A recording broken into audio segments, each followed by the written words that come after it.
Hi guys, welcome back to my channel. My name is Jasmine, and in this video I'm going to be talking about my birth story. And I have a little helper here, Julie. Hi! Don't mind her face. Oh, I'm sorry. Don't mind her face. She was doing her makeup with me. She loves to do her makeup. So yeah, she's got little blush and lipstick and eyeshadow on. So she's so pretty. Anyways, so another thing I wanted to say is that this story might be all over the place just because I don't have any notes written down. This was a week ago now, or almost 2 weeks ago now that this took place. It's crazy. I am a week and a half postpartum.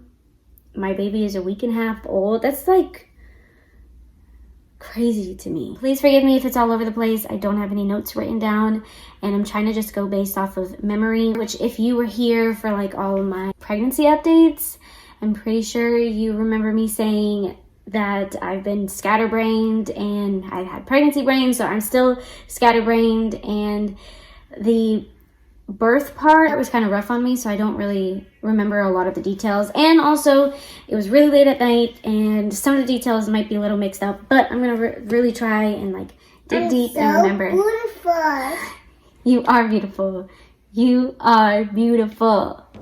I am losing daylight, so I have to talk fast. And I'm sitting in front of my window, which is why I'm getting all these weird lines. So my story started on March 12th. It was Friday.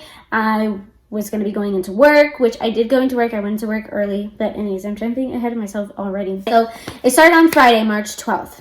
I woke up, I think around 4, almost 5 in the morning, because I had to go to the bathroom. I went pee, I noticed a little blood in the toilet, and then when I went to wipe, I noticed like a little bit of my mucus plug. But at that time, I wasn't feeling any contractions and I wasn't even cramping. I felt completely normal. Still had the low pressure that I had been feeling that whole week. I think I tried to go back to sleep and I was just up.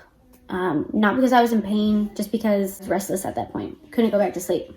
So an hour later, I got out of bed and I went to the bathroom again, and there was a little bit more blood in the toilet, and then there was also more blood on my napkin.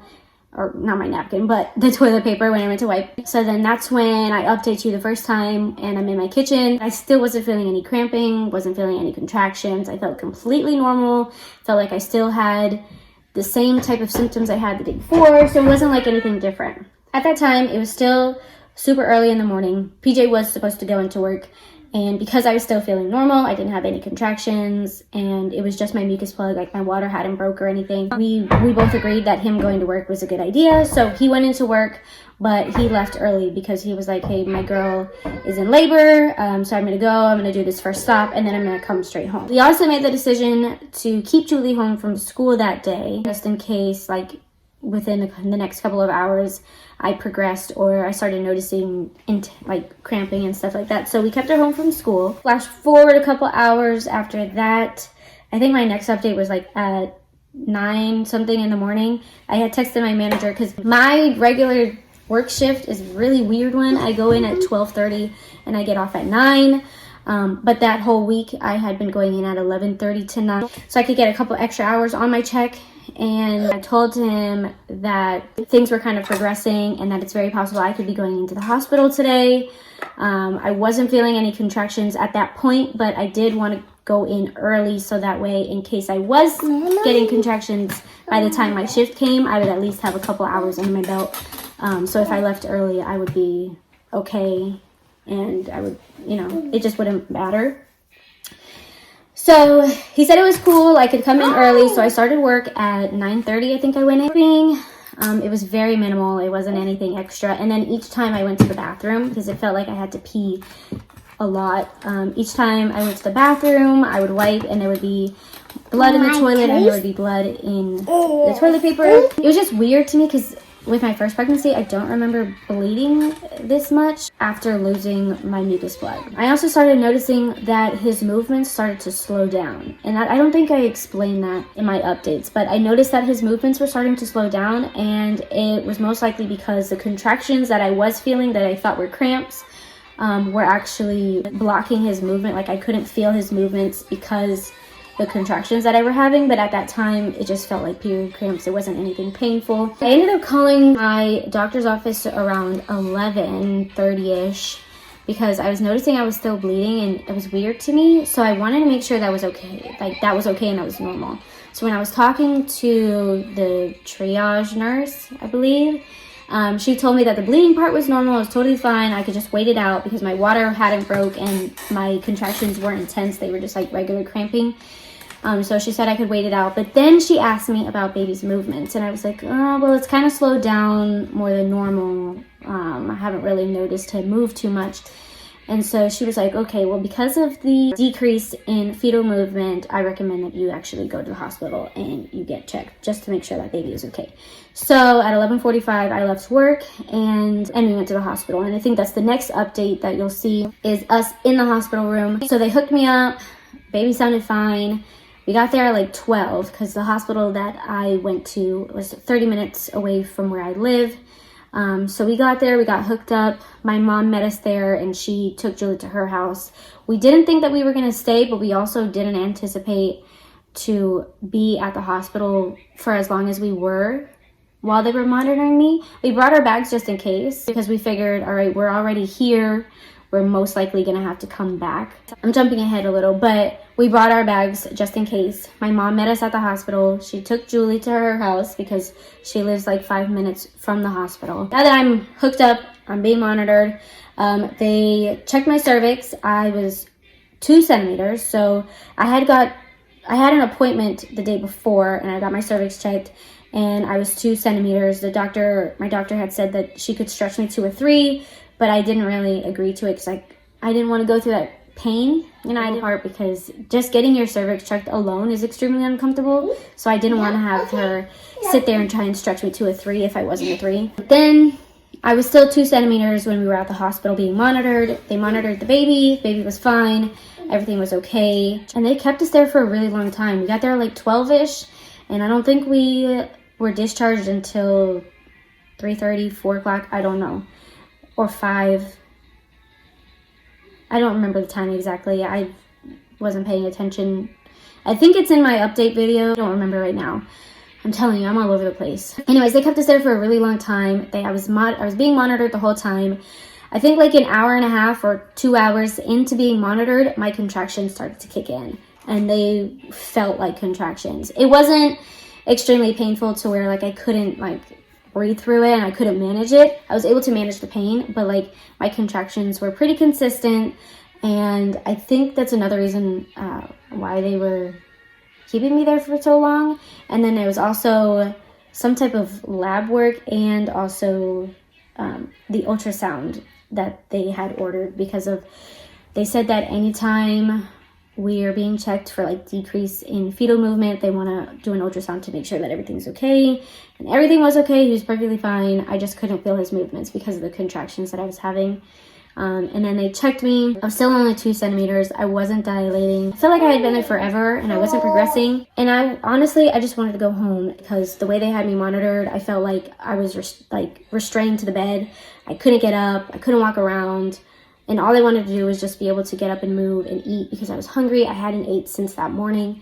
And we weren't anticipating to stay at the hospital for that long for them to monitor the baby because I wasn't contracting when I went in. So like I knew I wasn't in like active labor to be admitted to the hospital. It just felt like it took forever for them to like finish all the tests and get all the results back and everything.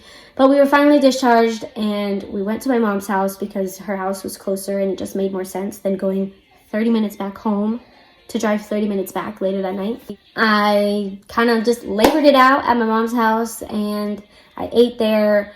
And let me tell you, the second I stood up from that hospital bed, like literally the second I stood up from that hospital bed, the first time I was being discharged, it was like gravity hit me like a freaking truck.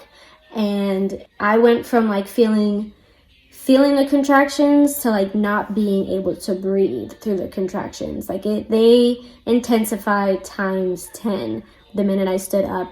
So as we were walking the halls, I think we got outside just waiting for my mom to come with my car. I had to like sit down, or I don't know, I just felt like I couldn't breathe. My contractions had gotten 10 times worse than from just being laying down on the hospital bed. So we get back to my mom's house. I eat. I think that's my next update video, is I'm laying on the couch and I'm like in pain because the contractions are getting more intense. And at this point, I'm just trying to like breathe through them, because I watched a lot of labor and delivery vlogs, and I watched a lot of like natural home birth vlogs. A lot of them talked about how to like breathe through your contractions and kind of like relax your body and kind of go with the flow and just let your body kind of do its thing. I don't know how to explain it, but I was kind of trying to control myself so that way I didn't like overthink, over panic, and like tense up my body. I was kind of really trying to focus on relaxing my body completely, so that way the contraction can naturally do what it's supposed to do and like open up my cervix, so that way I could start dilating further. And I think that breathing technique actually really helped, because that whole time I was at my mom's house, I think we were at my mom's house for about 4 or 5 hours. It was like 9:30 by the time I was like, PJ, let's just go to the hospital because I'm in a lot of pain. I truly was. I was in a lot of pain. At that point, I couldn't talk to my contractions. Breathing through them was kind of rough for me. It probably didn't look that way on the outside, but like on the inside, I was in a lot of pain and I was trying to manage it. I think I managed it well. Yeah, so around 9:30 p.m.-ish, I was like, okay, let's just go to the hospital because I'm in a lot of pain and I don't really want to wait here any longer. Like, I just want to go to the hospital. At that point, my mom had gone to Target with Julie, because I was like, just take Julie with you in case we end up having to leave to the hospital, whatever. So we said our goodbyes to Julie then, and it was kind of sad because like when she came back, we were gone. So that was sad. Like hearing my mom tell me that she was looking for us after, kind of like, it made me really, really sad. Then we get to the hospital. We go up to the 3rd floor where labor and delivery is of the new like mom and baby unit. I get checked again, and this time I am 5 centimeters dilated. So within 4 or 5 hours, I went from 2 centimeters to 5 centimeters, which surprised me. I wasn't expecting to be 5. I was expecting to be at least 4. I should also mention that getting your cervix checked is the most uncomfortable thing. I know I mentioned it in a couple of videos ago, but like it is the most uncomfortable thing ever to get your cervix checked and have them in there trying to like see how far dilated you are. It is awful. And also kind of at this point too, like things kind of started to blur and blend together, and specific details I just don't remember. The labor and delivery room was a walking distance from where they had me to check to see if I could go back there,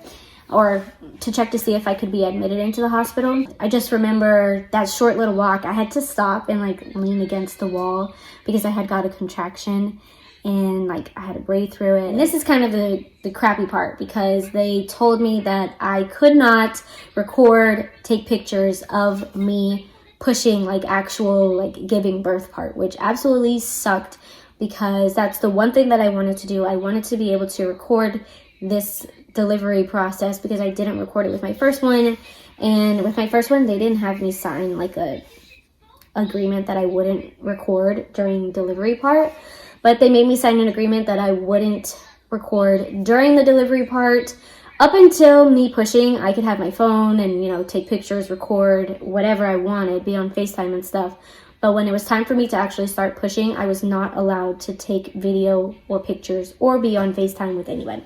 So with that being said, that really sucked. And it was kind of at this point where things really started to blur together and kind of blend and like just go really fast. Even though it took a couple hours for things to get going, things kind of like specific details kind of just like blended together for me, and it was just a blur.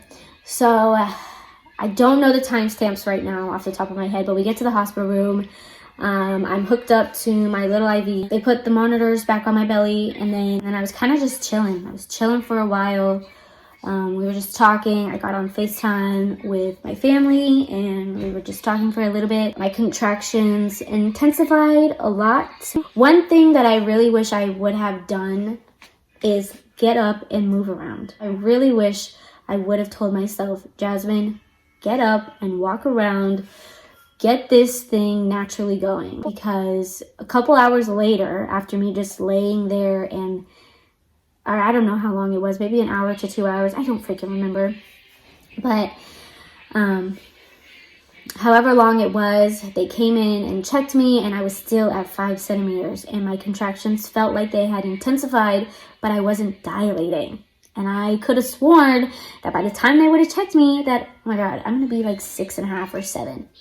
No, I was still 5 centimeters. And that was like a bummer. And then my midwife came in. She kind of got confused and thought that this was my first pregnancy. And so she was kind of going on about how she didn't want to break my water too early because with this being my first pregnancy or whatever, she wanted it to naturally happen, or see how far I could go before needing my water broken. And she was like, oh wait, never mind, this is your second pregnancy. And I was like, yeah, this is my second baby. And she was like, okay, well, if you'd like, I can pop your water now and we can get things going. And so I was like, okay, cool, yeah, let's go ahead and get this thing going. Because in my mind, I thought, okay, once my water is broken, things are really gonna progress and I'm gonna dilate a lot faster. And boy, was I freaking wrong. She broke my water, and it was the weirdest feeling ever, because with my first pregnancy, when they broke my water, I was already so far dilated that I was kind of already ready to push. Like, once my water broke, the bed was already set up, the doctor was right in front of me, and she was like, okay, let's start pushing, basically. With this one, I was still laying in bed, still laboring through the contractions,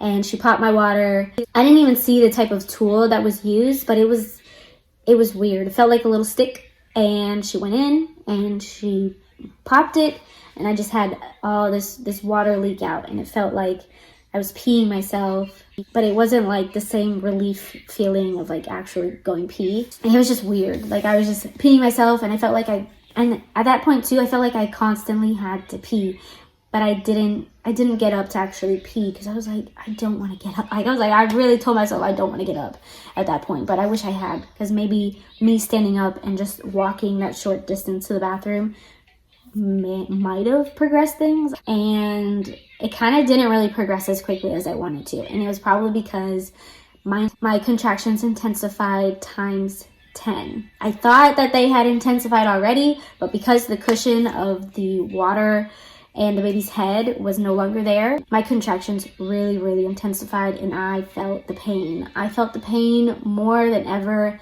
and if I could go back to that night, I would tell her, no thanks, let's wait it out till I'm a little further, and let's see how far I can get before breaking my water. If my water breaks naturally, that's perfect.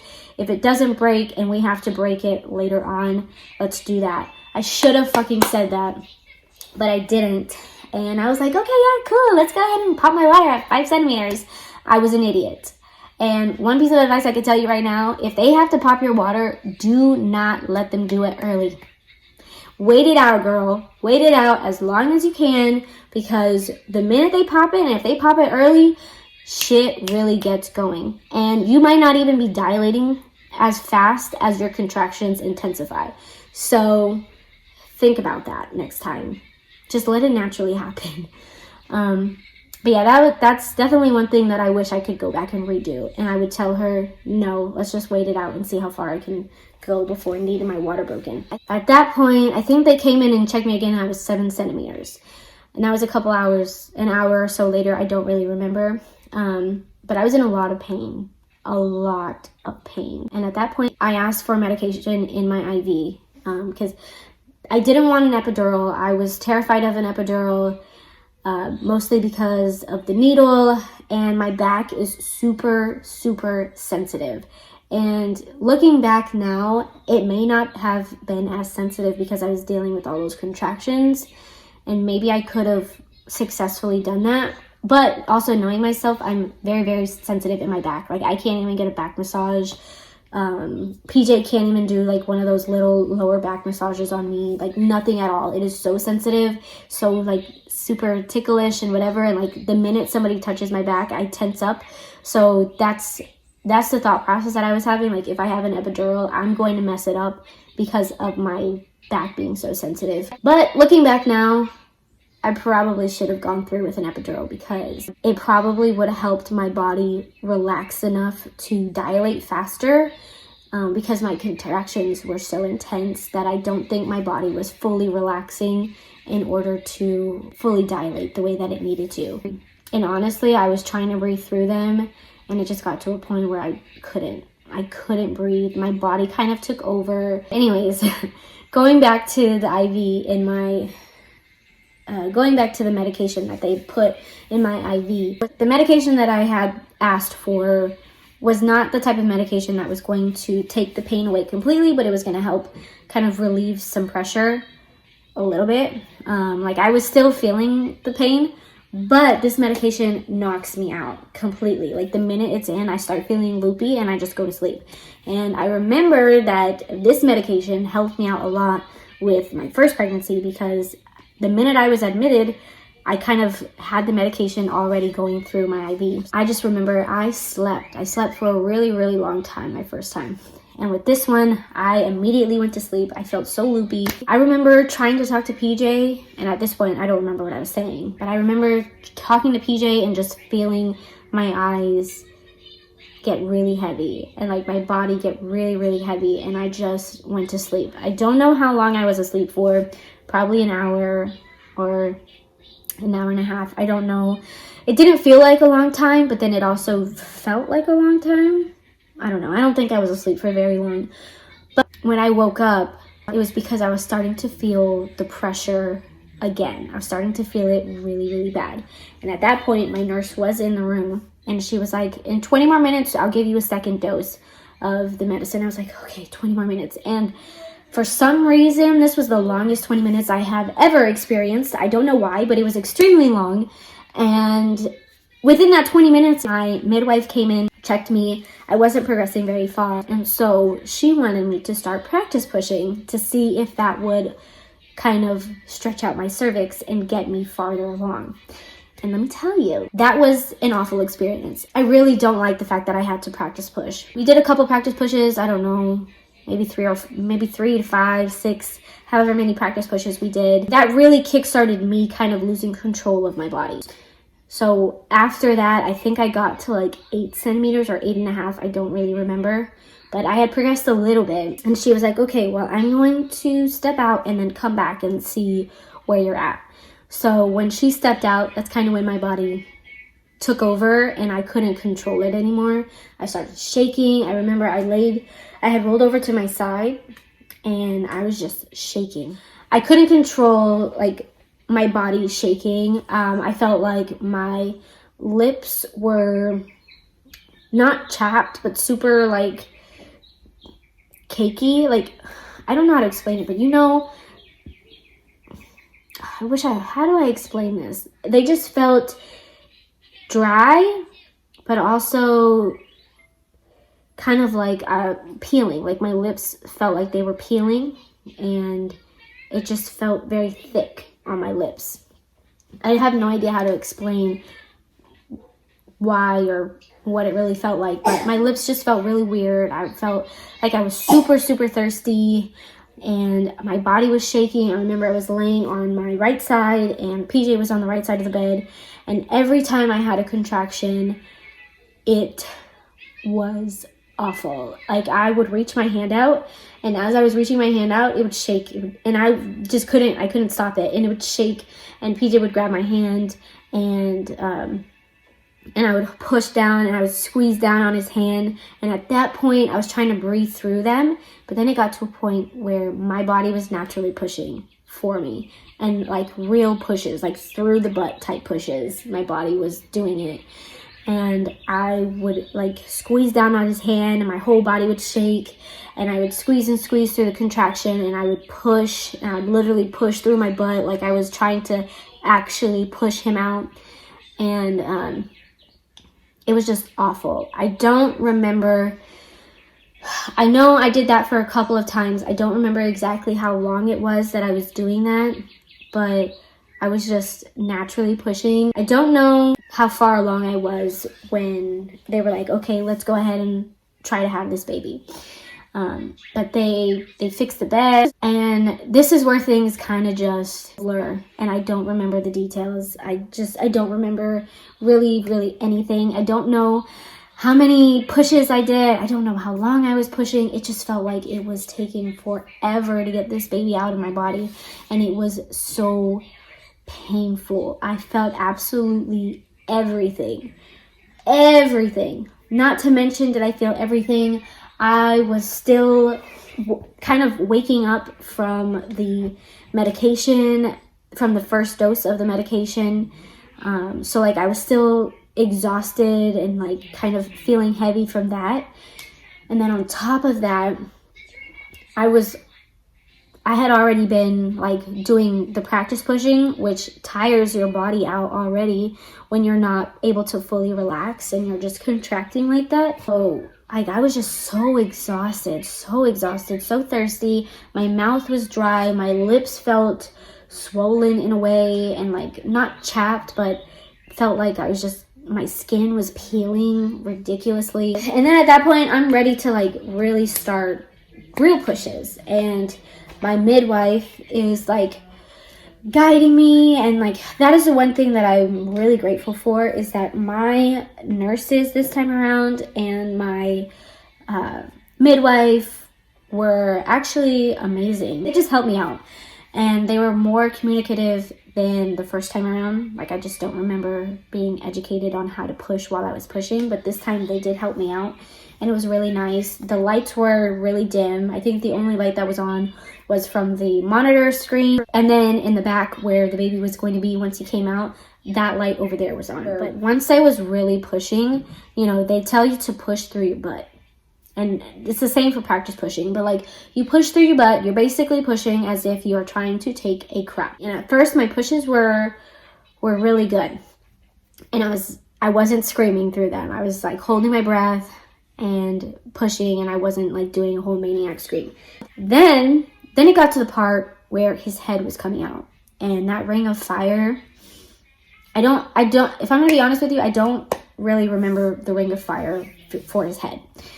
But it was pretty painful. So I got his head out, and like once his head was out, it felt great. It felt like, okay, the next couple of pushes, it's going to be so easy to get the rest of him out. Because with Julie, once I got her head out, her shoulders came out right after that. And then I just felt her legs and everything else come out of me. And so like it felt so easy with her. With this baby, his head came out and his shoulders were stuck. And like, I don't think the doctor didn't really, or the midwife didn't really tell me that his shoulders were stuck, but like I could not keep pushing. I was like, I can't do this. At this point, I felt like I was bawling my eyes out. I was saying, I can't do this. It hurts so bad. Like I just couldn't do it. And I just remember I had the nurse on my right side, and then I had PJ on my left side, and he was holding onto my left leg. And like I just wanted to hold his hand so bad, but because he had my leg, I was kind of like grabbing on to like any part of his chest that I could grab onto and like squeeze. And like this part, getting his shoulders out, I was screaming bloody murder. And it was awful. I felt like I was screaming ridiculously, and I wish I could have recorded it to be able to like hear myself scream in a way, because I just want to remember how bad it was. I don't know, because I remember it being bad, but then when I asked PJ, he told me it wasn't that bad, but I was like, there's no way it wasn't that bad. I feel like I was screaming bloody murder. Getting his shoulders out was absolutely awful, and I couldn't. I felt like I just couldn't, because with each push, they keep telling you to push, and at this point, I felt like I was going to tear my entire vagina apart. Like that's TMI, but who freaking cares? We're talking about birth here. The only way that I can describe it is I felt like I was tearing my clit. Like, sorry, that's really weird to say on the internet, but that's the only way that I can describe how painful it was. It felt like I was literally taking that part and just splitting it in half. And it was the most painful thing I have ever felt in my entire life. And even to this day, a week and a half later, it still stings a little to pee in that area. Like, I know that's not where the pee comes out, but like it hurts in that general area. That's really the only way that I can describe it, is it felt like I was taking that part of my vagina and tearing it in half, like just right in half, like all the way. Oh, one thing I forgot to mention is I did have the nitrous oxide, but I got to a point where I was like, fuck this. It's not working. I'm not going to keep doing it. I don't feel the difference that it's supposed to have on you. And it's pointless. Like, get this off of my face, pretty much. And so, like, from there, I felt absolutely everything. I felt his head and his shoulders. His shoulders were the worst part to come out. He did come out with his face a little bruised. I didn't know that until after. In my birth plan, I mentioned that I wanted delayed cord clamping, which, looking back now, they did not do. And I think I don't know. I think maybe it's because he came out bruised in the face. I'm not really sure, but I know for a fact there was no delayed cord clamping. Basically, my entire birth plan or birth preferences that I provided my nurse, she looked at them and she was like, okay, yeah, we can definitely do this for you. And then nothing was provided for me on my birth preferences. So there's that, which I have no hard feelings for. When I look back on my experience, I wish I could say like, oh, my positive birth experience. I wish I could say that, but I can't. Like, I would be lying to myself if I said I had a positive birth experience. I did not. I can't even sugarcoat it. It was so bad for me that the minute he came out, I was like, I never want to do this again. I don't want to be pregnant ever again in my life. I am so grateful for him, but I don't ever want to go through another birth experience again. Sorry if that sounds really negative. I'm just being honest and real. My birth experience was not positive. And then after that, getting stitched up, I could feel all the stitches. It hurt really, really bad. And she had to stitch inside. I don't know how bad the tear was. She said it was small. She said it was a small tear and I just needed a couple stitches. The stitching part didn't take too long. It was probably like 5-10 minutes. And then after that, you know how they have to push on your belly, get the placenta out. With my first pregnancy, I don't remember having to basically birth my placenta. I feel like it just slipped right out. They did press on my belly, but for some reason I just remember feeling so numb the first time that I was really thinking I was going to feel the same way the second time, and I was so wrong. I did not feel numb anywhere. I felt everything. Everything was on high alert. They were pushing on my belly, and then my midwife said, okay, give me one more push so we can get this placenta out. And I was like, oh. So I pushed out the placenta, and just fast forward, they put him on my chest. He didn't cry right away, which, if I'm going to be honest, at that point, I was still like loopy and exhausted that I didn't notice it, but PJ was worried about it.